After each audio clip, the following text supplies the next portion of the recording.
আজানের মাধ্যমে উদ্বোধন করা হলো হেফাজতে ইসলাম কসবা উপজেলা শাখার অফিস।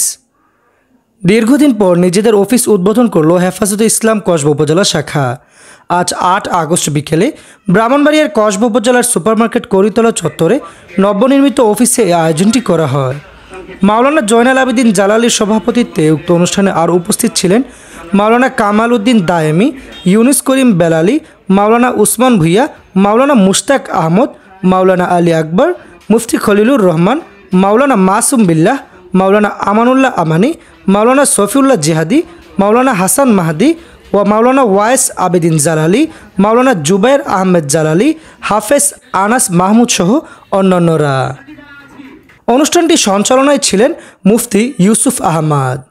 এ সময় উপস্থিত সকলে বিগত সরকারের আমলে থাকা কষ্টগুলো নিয়ে ক্ষোভ ঝাড়েন ও ছাত্র আন্দোলনে শহীদ হওয়া শিক্ষার্থীদের জন্য দোয়া করেন ও সর্বশেষ মিষ্টি বিতরণের মাধ্যমে অনুষ্ঠানটির আনুষ্ঠানিকতা সমাপ্ত হয়।